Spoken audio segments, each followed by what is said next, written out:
I was real close with my grandparents, real close. My dad's dad specifically, because we lived next door, was like one of my best friends. And really, it was both sets of grandparents. I'm very fortunate to have both sets of grandparents. Right. And got to spend a lot of time with them. When my dad's dad passed, I was building my first house, and I'll never forget this. My dad's dad passed in December of '05. My mom's parents, they would go down to Arizona. When he passed, I remember thinking, man, I can't wait till my other grandparents get home because I want to learn more about my grandpa that I didn't get to know. My thought was when they got back in town, I was going to pick my other grandpa's brain about my other grandpa.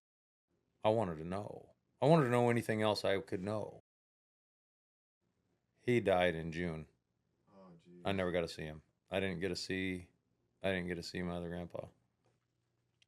Both of my sets of grandparents were incredible people. Just that it goes back to the era of what you're accomplishing here. Like that generation of people is just a different group of people. They knew how to do everything. Yeah. They could handle everything on their own. And if you wanted to learn, they were willing to teach you. What was some pushback you got from your dad? Initially he wasn't. He's like, I don't know. I'm not a camera person. I don't want to, I'm private. I don't want to, this is my story and that kind of thing. And I was like, hey, let's think about this. This is something that we get to know about you forever, for our life, but not just our life.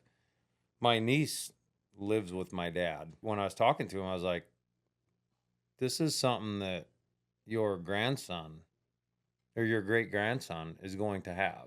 Yeah. This is something that your other grandson and your granddaughter are all gonna like. We're all gonna have that. He talks about the World War II guys being tough, and I 100% agree with that. But if I was describing my dad, as sensitive as he is, he's a tough son of a bitch. He's mentally tough and he's physically tough. He's just somebody that I would aspire to be mentally, for sure. The things that he's been through, I'll never relate to.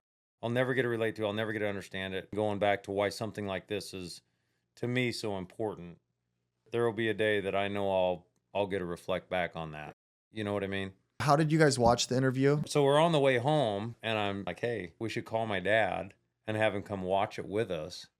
And we should call my sister and see if her and my brother-in-law will come over as well. Sure enough, call my dad. What are you doing? We're going to watch this interview. Do you want to come over and watch it with us? Like, we'd like to watch it with you. And he's like, okay. It was funny because we're watching it and something would come up and I was like, pause. And then we got, I don't know, 15 minutes in, and it was like, pause, 10 more minutes, pause. We're like, wait a minute. Well, this was downtown. Like, what? The river did what? The highway was where? Like, how did that work? Of course, I know some of it generically, but to get the level of detail out of it was cool. And, I like to think that some of the stuff that as he was watching it, some of the stuff he felt proud about. And I think that he should. It's genuine. It's real. He's watching himself talking to you, and he still feels that same emotion that he felt when he was talking with you. When I tell people about it, I just tell them, hey, I have a friend who's doing this podcast that I think has great value because it has an opportunity for you to get to know somebody that you love and care about a little bit more. Something maybe you didn't know about them, something that they lived through that you don't know. This is something that will help that live on. This helps their legacy live on, and it gives you an opportunity to have that. Otherwise, it goes away, and then it's gone. Like, do you remember more than your great grandparents? I appreciate you doing what you did with them.